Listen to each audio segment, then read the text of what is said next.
Qui est l'Esprit Saint? Pour répondre à cette question, hier, nous avons décidé d'essayer de comprendre non pas le cœur de l'Esprit Saint, mais de comprendre l'action de l'Esprit Saint, ce qu'il était capable de faire, ce qu'il voulait faire. Et il est celui qui a transformé les apôtres. Il les a aidés à sortir de leur peur, de leur enfermement. Il les a ouverts au monde. Et alors, pleins de l'Esprit, on les retrouve en train de proclamer haut et fort les louanges de Dieu. Mais que font-ils, nos apôtres, après cette proclamation des merveilles de Dieu? Que font-ils? Ils évangélisent. Oui, ils évangélisent. C'est-à-dire, ils témoignent de ce qu'ils ont vu, entendu et compris. Et nous allons lire ce passage en Actes 2, 14-36. C'est un peu long, mais c'est très enrichissant. Pierre alors, debout avec les 11, éleva la voix et leur adressa ces mots. Hommes de Judée, et vous tous qui résidez à Jérusalem, apprenez ceci, prêtez l'oreille à mes paroles. Non, ces gens ne sont pas ivres comme vous le supposez. Ce n'est d'ailleurs que la 3e heure du jour. Mais c'est bien ce que dit le prophète. Il se fera dans les derniers jours, dit le Seigneur, que je répandrai mon esprit sur toute chair. Alors vos fils et vos filles prophétiseront, vos jeunes gens auront des visions, et vos vieillards des songes. Et moi, sur mes serviteurs et sur mes servantes, je répandrai de mon esprit. Et je ferai paraître des prodiges là-haut dans le ciel, et des signes ici-bas sur la terre. Le soleil se changera en ténèbres et la lune en sang avant que vienne le jour du Seigneur, ce grand jour. Et quiconque alors invoquera le nom du Seigneur sera sauvé. Hommes d'Israël, écoutez ces paroles.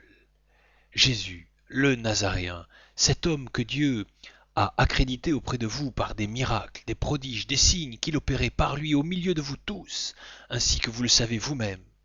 Cet homme qui a été livré selon le projet bien arrêté et la prescience de Dieu, vous l'avez pris et fait mourir, le clouant à la croix par la main des impies.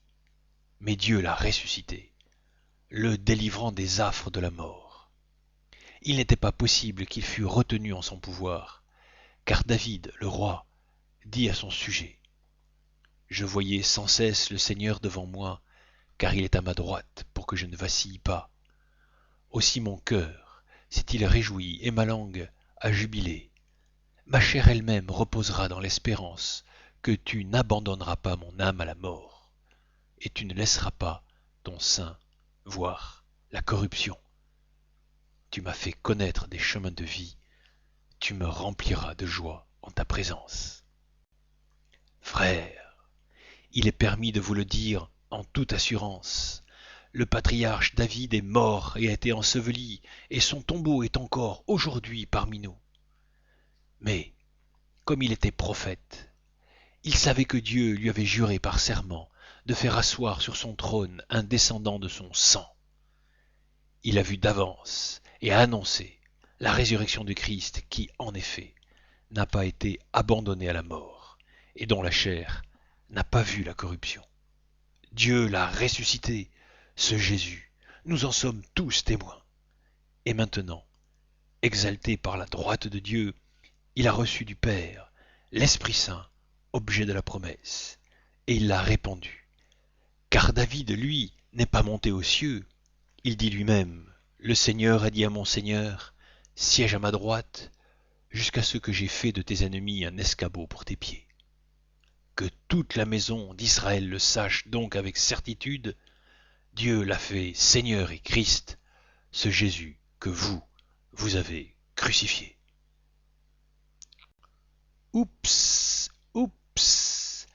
Voilà un simple pécheur galiléen qui se met à parler comme un expert en écriture sainte. Manifestement, Ce que Pierre connaît de la parole de Dieu, lui simple pécheur, ce qu'il connaît de cette parole, cela l'inspire. Et manifestement, maintenant, il sait l'adapter à son auditoire. Et voilà encore un effet de l'esprit, de l'effusion de l'esprit, la compréhension des Écritures. Et oui, ce qui nous semble obscur, difficile à comprendre, voire ennuyeux à lire, devient limpide.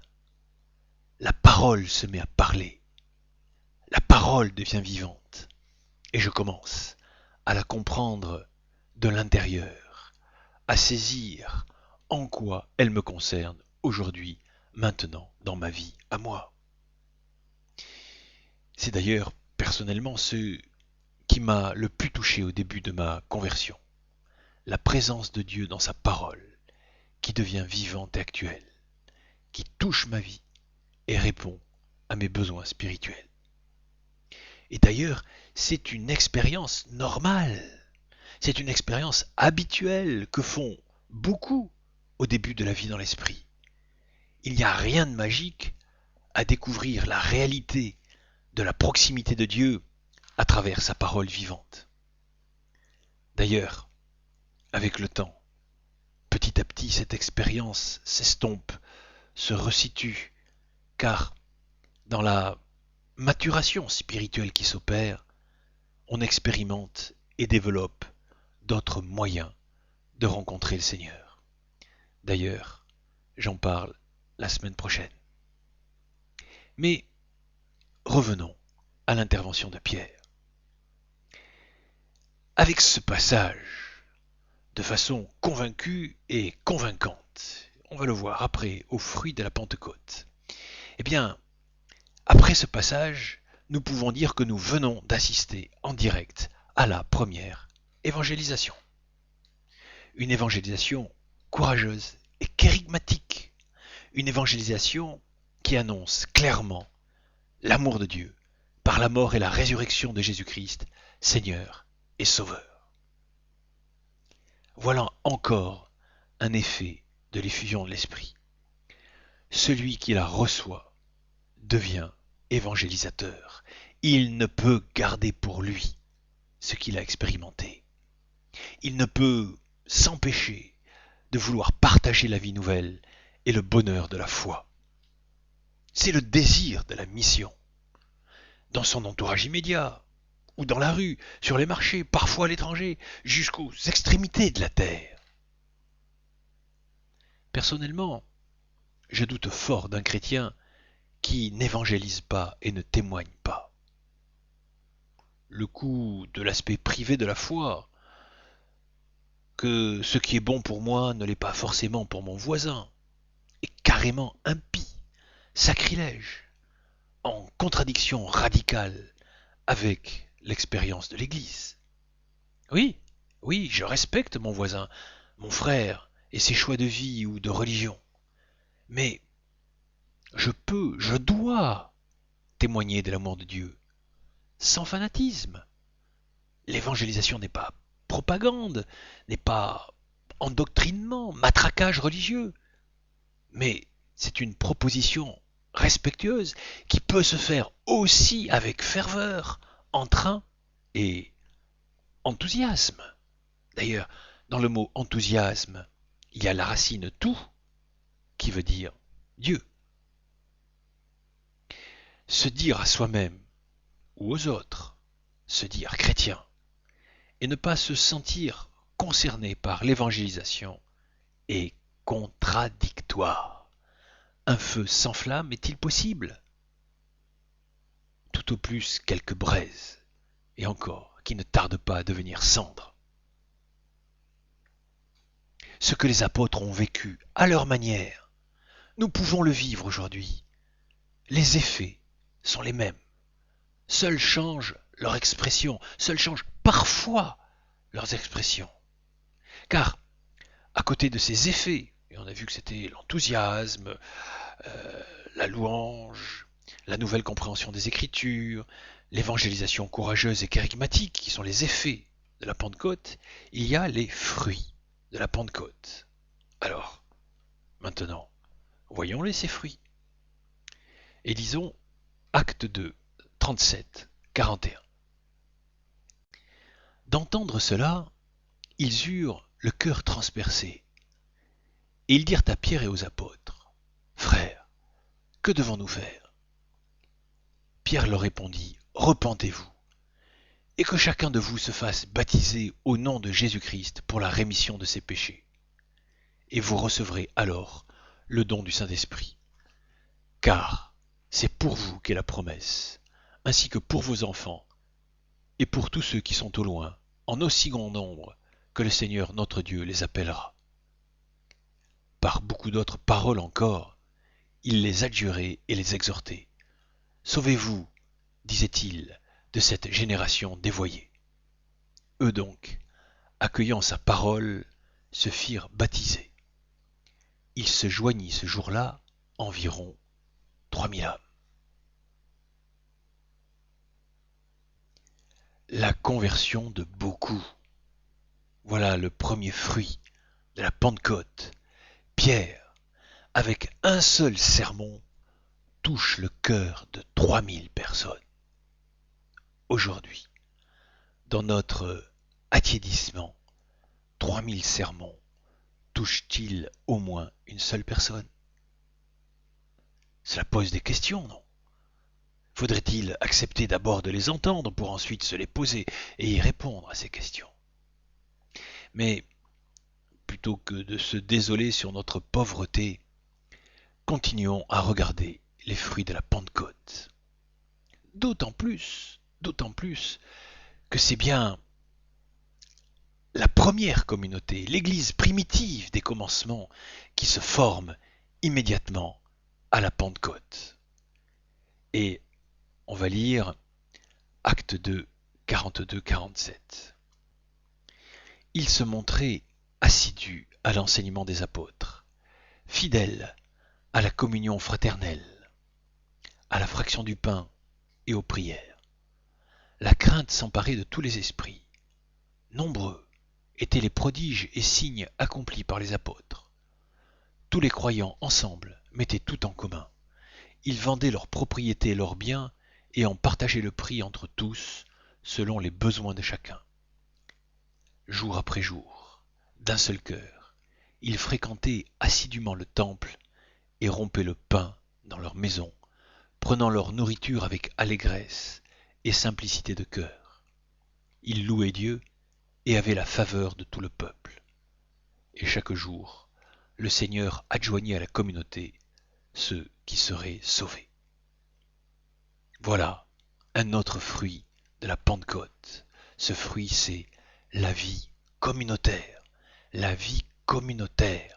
Je ne peux pas être touché par la grâce, par l'Esprit Saint, et vivre tout seul ma petite foi, bien cool, au chaud, dans mon petit cocon perso. Un chrétien renouvelé, un vrai disciple de Jésus-Christ, ne reste pas seul. Il partage sa foi en communauté, en église. Il partage sa foi en église. Et ici, église ne veut pas dire bâtiment. Église ne veut pas dire organisation. Église, cela veut dire convocation, assemblée. Convocation par l'Esprit Saint. Assemblée autour de Jésus-Christ, Seigneur et Sauveur, mort et ressuscité, vivant, présent et agissant. Alors, ceux qui comprennent cela, ceux qui expérimentent cela, facilement peuvent comprendre aussi la joie de ceux qui formèrent une communauté de vie et de foi qui devenait signe pour le monde. Et ce qui est valable pour les premiers chrétiens, les premiers disciples d'il y a 2000 ans, l'est aussi aujourd'hui pour nous, pour toi. La communauté, une vraie, sert à progresser dans la vie, dans l'esprit. On ne peut rester chrétien tout seul. Et j'ai l'habitude de dire, un chrétien seul est un chrétien mort. Un chrétien seul est un chrétien mort ou agonisant. car la vie nouvelle ne grandit, ne s'épanouit, ne s'accomplit qu'avec les autres. On ne se sauve pas tout seul. La communauté est appelée à devenir, comment dire, un instrument de salut pour le néo-converti ou pour le recommençant. Car ce dernier court le risque énorme que la semence de vie nouvelle se retrouve étouffée, étouffée, oui, soit par le vieil homme, soit par la chair ou par le monde. Écoute, je vais te lire l'évangile de Luc au chapitre 8, versets 5-8 et 11-15. Écoute bien. Le semeur sortit pour semer. Et, comme il semait, une partie du grain est tombée au bord du chemin. Les oiseaux du ciel l'ont mangée. Une autre est tombée sur le roc, et après avoir levé, elle s'est desséchée, faute de racines. Une autre est tombée au milieu des épines, et les épines l'ont étouffée. Une autre est tombée dans la bonne terre, a poussé et porté du fruit au centuple. Que celui qui a des oreilles, qu'il entende, dit Jésus. Et plus tard, il leur dit, voici ce que signifie la parabole. La semence, c'est la parole de Dieu. Ceux qui sont au bord du chemin sont ceux qui ont entendu, puis vient le diable, qui enlève la parole de leur cœur, de peur qu'ils croient et qu'ils soient sauvés. Ceux qui sont sur le roc sont ceux qui accueillent la parole avec joie quand ils l'ont entendue. Mais ceux-là n'ont pas de racines, ils ne croient que pour un temps, et au moment de l'épreuve, ils font défection. Ce qui est tombé dans les épines, ce sont ceux qui ont entendu, mais en cours de route, les soucis, la richesse et les plaisirs de la vie les étouffent et n'arrivent pas à maturité. Et ce qui est dans la bonne terre, ce sont ceux qui entendent la parole avec un cœur noble et généreux, la retiennent et portent du fruit par leur constance. Qu'est-ce que nous devons, nous, comprendre? Il est donc nécessaire d'entendre la parole, de la retenir et de tenir. Entendre, retenir et tenir, tenir bon, c'est possible grâce à la communauté. Ton problème sera de trouver une communauté renouvelée, car des communautés, il y en a à l'appel, mais des communautés nouvelles et ou renouvelées, là, reste dans la louange le temps de trouver, car tu pourras facilement trouver une communauté dans l'église d'aujourd'hui. Mais, hélas souvent, on y appelle le feu de l'esprit de la main droite tendue vers le ciel, mais de la gauche, on y tient bien fermement l'instincteur au cas où ce feu descendrait. Et je plaisante à peine. Jésus a dit, je suis venu allumer un feu sur la terre. Mais n'aurait-on pas peur des pyromanes?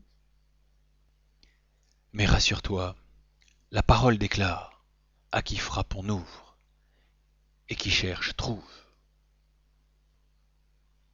D'autant plus qu'une communauté renouvelée est, à l'instar de la communauté primitive pentecostale, comme cette communauté-là, une communauté renouvelée est une communauté évangélisatrice, si besoin avec signes, prodiges et miracles. Je viens de dire si besoin avec signes, prodiges et miracles. Si besoin, et il y en a besoin de signes, de prodiges et de miracles. On va lire Acte 3, 1, 12. Pierre et Jean montaient au temple pour la prière de la 9e heure. Or, on apportait un impotent de naissance qu'on déposait tous les jours à la porte du temple, appelé la Belle, pour demander l'aumône à ceux qui y entraient. Voyant Pierre et Jean sur le point de pénétrer dans le temple, il leur demanda l'aumône. Alors Pierre fixa les yeux sur lui, ainsi que Jean, et dit « Regarde-nous ». Il tenait son regard attaché sur eux, s'attendant à en recevoir quelque chose. Mais Pierre dit Ce que j'ai, je te le donne. Au nom de Jésus-Christ, le Nazaréen, marche. Et le saisissant à la main droite, il le releva. À l'instant, ses pieds et ses chevilles s'affermirent. D'un bond, il fut debout, et le voilà qui marchait. Il entra avec eux dans le temple, marchant, gambadant et louant Dieu. Et tout le peuple le vit marcher et louer Dieu. On le reconnaissait. C'était bien lui qui demandait l'aumône, assis à la belle porte du temple. Et l'on fut rempli d'effroi et de stupeur au sujet de ce qui lui était arrivé. Pierre vient de guérir un paralytique. On peut donc comprendre, en faisant un jeu de mots, que guérison et évangélisation marchent ensemble. Guérison physique, signe, mais aussi guérison psychologique, guérison intérieure et surtout guérison spirituelle. Libération, transformation, résurrection intérieure et spirituelle. Voilà les signes qui accompagnent l'évangélisation. La deuxième évangélisation. Du moins, c'est mon expérience. C'est ce que je vois et je la conçois mal autrement. Nous avons vécu entre les années 65 à 90 dans notre église catholique, nous avons vécu une vague pentecostale et charismatique qui, aujourd'hui, a tendance à s'épuiser. Et quand je dis s'épuiser, c'est un euphémisme, c'est-à-dire c'est une façon atténuée de parler. Mais se prépare une vague, la troisième, dit-on, une lame de fond charismatique et spirituelle qui va surprendre bon nombre de baigneurs, qui pataugent gentiment dans la tiédeur de leur flaque de foi, et qui se bronzent sur le sable sec de la confusion théologique. Tandis que les autres, ceux qui se laisseront emporter, seront les témoins de manifestations de l'amour de Dieu, sans doute, sans comparaison dans l'histoire. Je prophétise, je la vois, je la sens. Ce n'est pas possible dans l'ensemble que les chrétiens restent aussi assoupis dans ce monde qui brûle et que Dieu n'agisse pas. Ce site, je veux voir Dieu, dans une mesure minuscule, y prépare. Mais pourra-t-on y participer? De toute manière. Et en attendant, nous connaîtrons ce qu'ont vécu les apôtres et l'Église primitive. En acte 4, on s'aperçoit qu'ils vivent la persécution. Cela fait partie intégrante de la Pentecôte. C'est un fruit de la Pentecôte.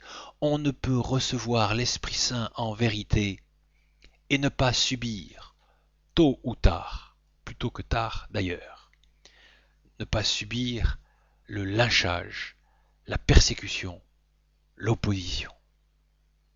Aujourd'hui, c'est vrai, le lynchage est plutôt médiatique dans notre société occidentale, mais ce lynchage est salement douloureux. Et la persécution, particulièrement pernicieuse, on fait passer le cateau pour un triste débile ringard. Mais sans parler de l'opposition qu'on peut rencontrer, notamment à l'intérieur même de l'Église. Mais continuons à voir ce qui nous concerne dans cette expérience de Pentecôte vécue par les apôtres.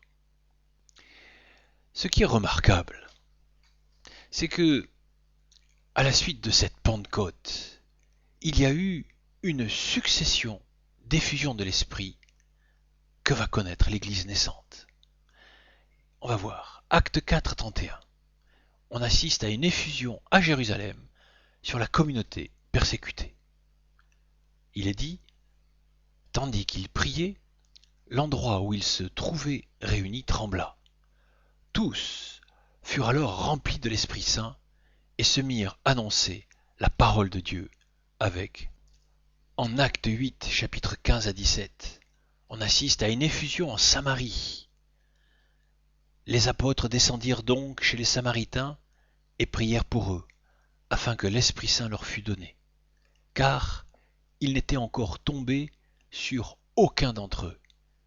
Ils avaient seulement été baptisés au nom du Seigneur Jésus. Alors, Pierre et Jean se mirent à leur imposer les mains, et ils recevaient l'Esprit Saint. On parle de l'Esprit Saint qui tombe. En Actes 10, 44-48, on assiste à une effusion dans la ville de Césarée. Pierre parlait encore quand l'Esprit Saint tomba sur tous ceux qui écoutaient la parole. Et tous les croyants circoncis qui étaient venus avec Pierre furent stupéfaits de voir que le don du Saint-Esprit avait été répandu aussi sur les païens. Ils les entendaient en effet parler en langue et magnifier Dieu. Alors Pierre déclara: peut-on refuser l'eau du baptême à ceux qui ont reçu l'Esprit aussi bien que nous? Et il ordonna de les baptiser au nom de Jésus-Christ. En Acte 19, verset 6, il y a une effusion à Éphèse, dans la ville d'Éphèse. Ils se firent baptiser au nom du Seigneur Jésus. Quand Paul leur imposa les mains, l'Esprit Saint vint sur eux, et ils se mirent à parler en langue et à prophétiser. Alors, qu'est-ce que nous comprenons? Qu'est-ce que nous voyons?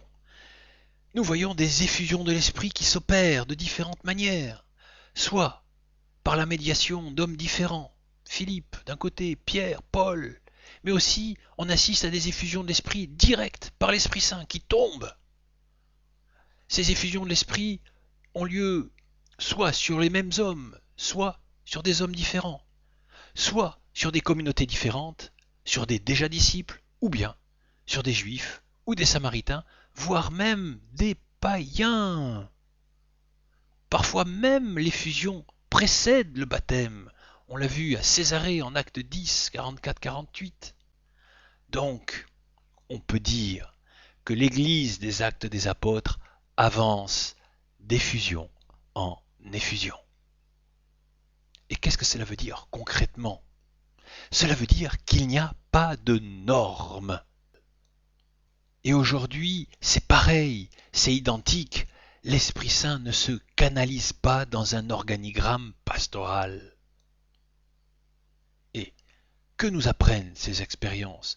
Que nous apprend ce don de l'Esprit sur les apôtres et sur l'Église naissante? Ah, pas la peine de chercher midi à 14 heures, c'est tout simple. C'est que nous en avons besoin de cette Pentecôte et de ces effusions. C'est que nous en avons besoin de l'action de l'Esprit Saint dans notre vie.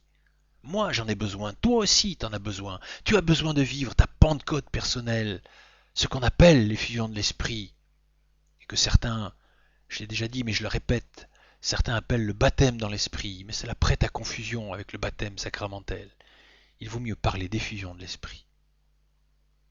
Rencontrer Jésus-Christ ressuscité ne suffit pas. Il faut faire, il te faut faire, cette expérience d'un autre ordre, qui est nouvelle naissance. Je te propose d'écouter Jean 3, 3-10, l'évangile de Jean au chapitre 3, versets 3 à 10.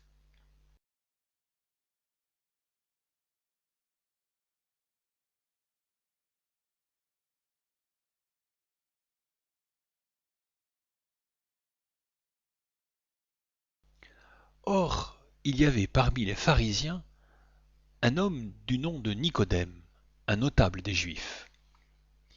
Il vint de nuit trouver Jésus et lui dit: Rabbi, nous le savons, tu viens de la part de Dieu comme un maître.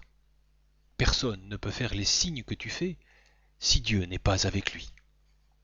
Jésus lui répondit: en vérité, je te le dis, à moins de naître d'en haut, nul ne peut voir le royaume de Dieu. Nicodème lui dit: comment un homme peut-il naître étant vieux? Peut-il une seconde fois entrer dans le sein de sa mère et naître? Jésus répondit: en vérité, je te le dis, à moins de naître d'eau et d'esprit, nul ne peut entrer dans le royaume de Dieu. Ce qui est né de la chair est chair, ce qui est né de l'esprit est esprit. Ne t'étonne pas si je t'ai dit: il vous faut naître d'en haut. Le vent souffle où il veut et tu entends sa voix, mais tu ne sais pas d'où il vient ni où il va. Ainsi, en est-il de quiconque est né de l'Esprit? Nicodème lui répondit, comment cela peut-il se faire? Jésus lui répondit, tu es maître en Israël, et ces choses-là, tu ne les saisis pas? Cette histoire se passe du temps de Jésus, c'est celle de Nicodème, un pharisien. Un pharisien, c'est-à-dire un perfectionniste religieux. Et qui plus est, c'est un notable. Il est membre du Sanhédrin. En simplifiant, c'est-à-dire c'est une sorte de cardinal de l'époque. Tu vois, ce Nicodème, c'est pas un pecno ahuri, mais plutôt un balèze en théologie et en sciences des Écritures. Et pourtant, c'est comme si Jésus lui avait dit, tu es maître et docteur en théologie, en exégèse, en écriture sainte, en droit canon et en pastoral appliqué, et tu ne sais pas cela? Mais c'est un peu l'histoire du recteur d'hier, qui est comme Nicodème. Cela le déborde totalement, car ce n'est pas au niveau intellectuel que cela se passe et s'expérimente. Il s'agit de naître de nouveau pour pouvoir entrer dans le royaume, c'est-à-dire entrer en intimité réelle, véritable avec Dieu, pour vivre la vie nouvelle. Mais qu'est-ce que naître de nouveau? Qu'est-ce qui nous fait entrer dans la vie nouvelle? Qu'est-ce qui nous fait recevoir l'Esprit Saint? Voilà une série de questions. Qu'est-ce que tu répondrais? Qu'est-ce qui me fait entrer dans la vie nouvelle? Qu'est-ce qui me fait recevoir l'Esprit Saint? Qu'est-ce que naître de nouveau? Tu connais la réponse? Allez, réveille-toi. Tu la connais la réponse, toi qui en es à cet enseignement du parcours. Le recteur la connaît pas, Nicodème la connaît pas, mais toi si. Sauf si tu as dormi à l'enseignement précédent. Alors, comment naître de nouveau? La réponse, tu la connais. C'est par la foi. Croire et proclamer Jésus-Christ comme Seigneur et Sauveur, comme mon Seigneur et mon Sauveur, ton Seigneur et ton Sauveur. Alors, tu reçois le don de l'Esprit qui est celui qui te donne la vie nouvelle. Rappelle-toi, acte 2, versets 36 à 37. Que devons-nous faire? Et Pierre répond, repentez-vous, faites-vous baptiser, c'est-à-dire, entre autres, par ce sacrement, proclamez visiblement votre foi, et vous recevrez alors le don du Saint-Esprit. Repentez-vous, proclamez votre foi par le baptême, et vous recevrez alors le don du Saint-Esprit. C'est Pierre qui le dit. Alors cette effusion, il faut la désirer et la demander.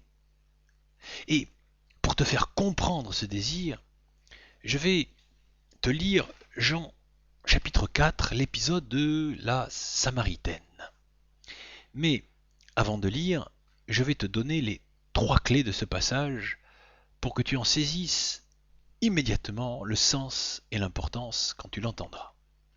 Bon, tout d'abord, en préalable, pour comprendre ce passage, il faut savoir qu'il y avait une inimitié profonde. Et quand je dis inimitié, c'est peu dire. Il y avait une inimitié profonde entre les Samaritains, c'est-à-dire les habitants de la région de Samarie, et les Juifs d'Israël.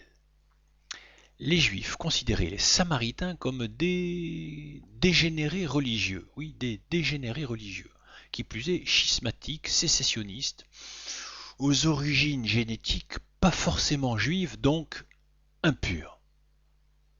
Et quand ils se rencontraient, s'ils ne s'écharpaient pas les uns les autres, ils s'ignoraient orgueilleusement. Et voilà que Jésus, qui traverse cette région, s'arrête à un puits extérieur, à la ville de Sichem, car il a soif. Et il demande, lui, un juif, à boire à une Samaritaine, une femme de Samarie. Est-ce de la provocation? Va se demander la femme, aux mœurs plutôt libérées, on va le voir. Non. Et c'est là la première clé. Jésus veut faire saisir l'importance d'une autre eau, celle de l'eau vive. Jésus veut lui en faire éprouver le besoin pour susciter la demande. L'aspiration profonde à la vie nouvelle, le don de l'eau vive, c'est-à-dire de l'Esprit Saint, est le fruit d'une attente. Voilà ce que tu dois attendre et désirer maintenant. Deuxième clé, on va voir Jésus qui va demander à la femme de mener une vie en vérité en renonçant au péché.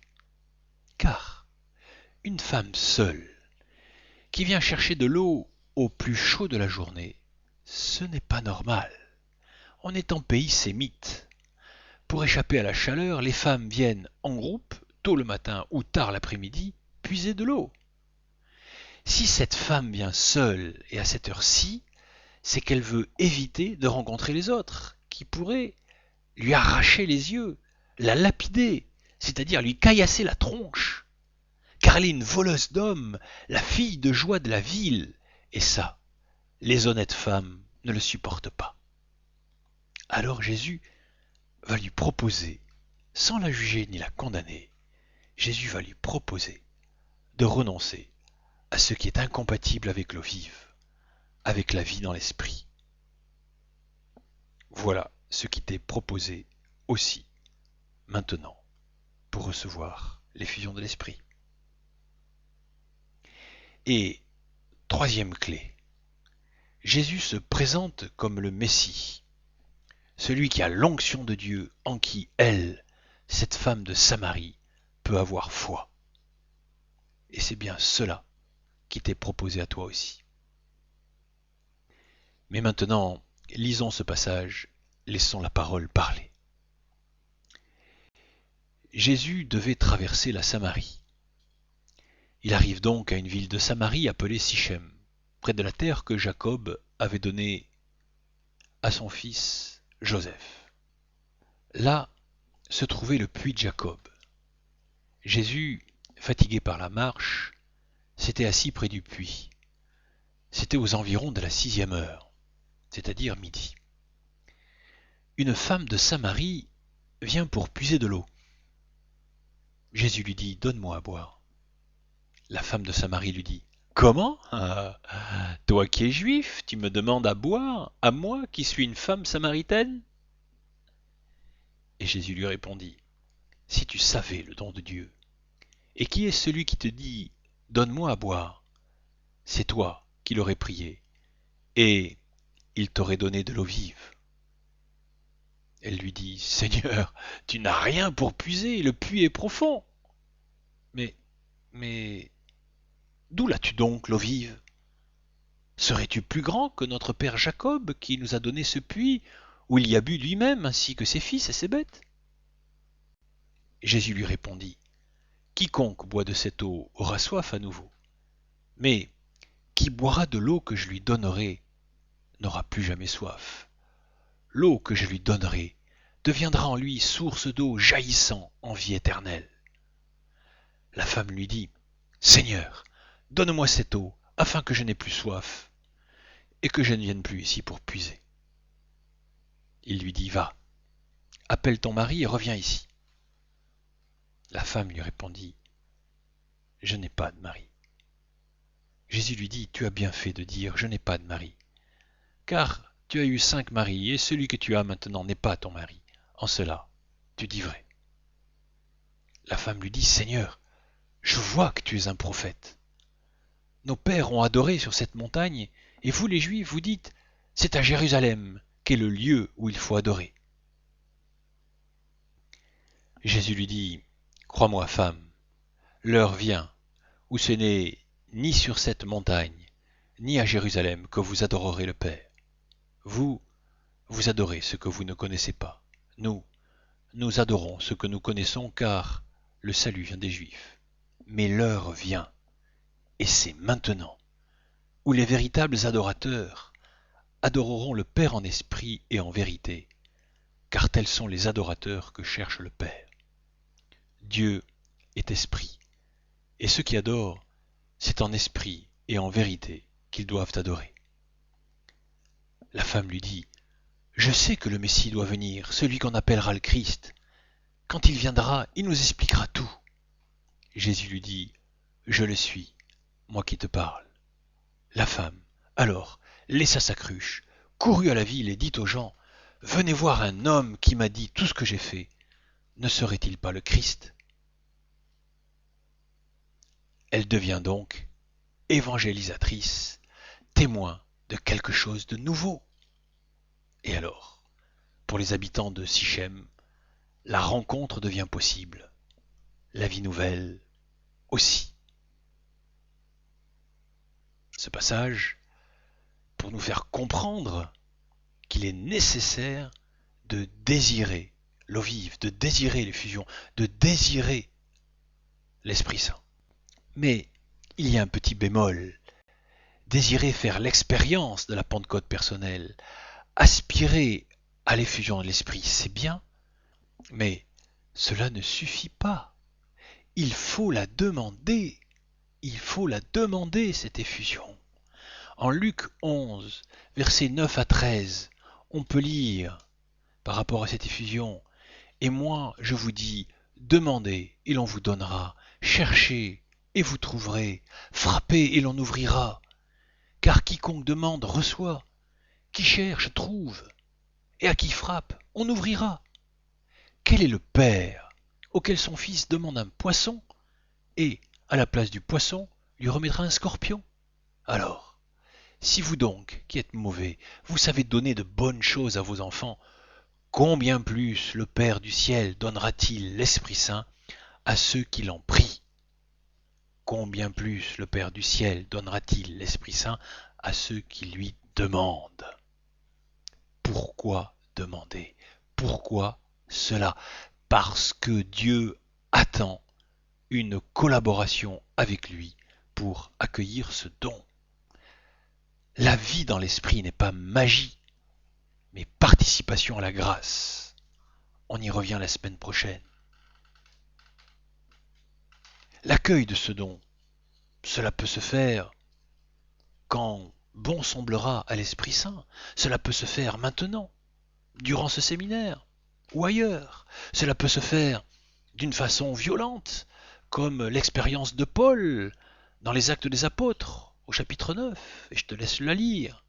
Ou cela peut se faire d'une façon douce, comme Élie le prophète, au chapitre 19 du premier livre des rois. Là aussi, je te laisse le lire. Ce n'est pas nous qui décidons. L'Esprit Saint est souverain et se donne à chacun comme il l'entend. Et d'ailleurs, c'est toujours le meilleur pour tous. Il nous est donc nécessaire d'accueillir ce don par une demande personnelle de conversion et de renouveau intérieur. Demandons la libération de l'Esprit en nous, déjà présent par le baptême et la confirmation, ou par le désir. Car l'Esprit Saint est bien une eau vive. Rappelons-nous la Samaritaine. Ou même, on trouve encore dans dans l'évangile de Jean, au chapitre 7, verset 37. Jésus s'écria, si quelqu'un a soif, qu'il vienne à moi et qu'il boive, celui qui croit en moi. Selon le mot de l'Écriture, de son sein jailliront des fleuves d'eau vive. Il parlait de l'Esprit Saint que devaient recevoir ceux qui avaient cru en lui. Mais aujourd'hui, qu'est-ce qu'on voit? Actuellement, pour beaucoup, c'est comme une source scellée par différents obstacles. Cette eau vive ne peut pas couler. Elle est scellée par l'ignorance. Mais cet enseignement y remédie pour une part. Elle peut être aussi scellée par le refus de la volonté.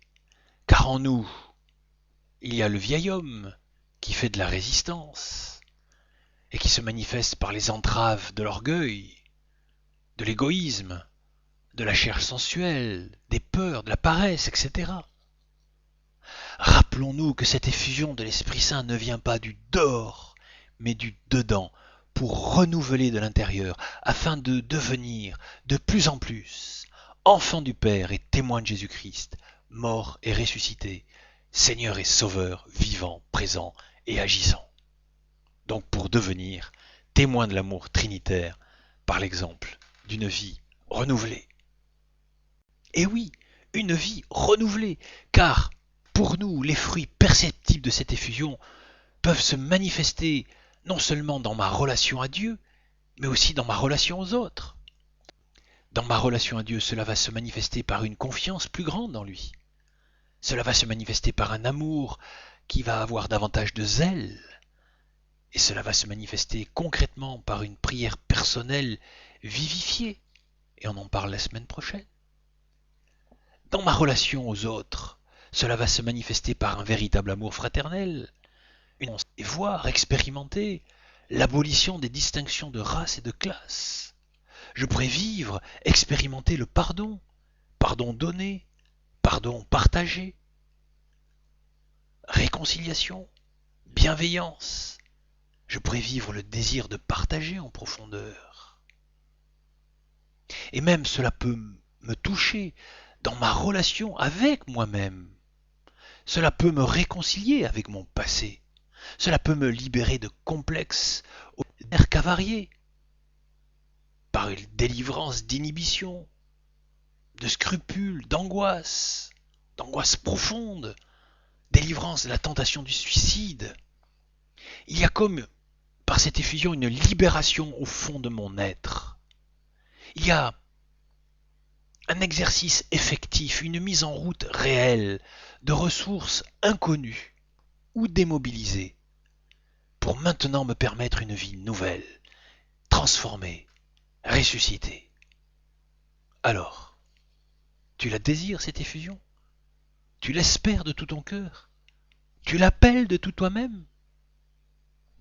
Oui? Alors nous verrons concrètement comment la demander cette effusion. Amen.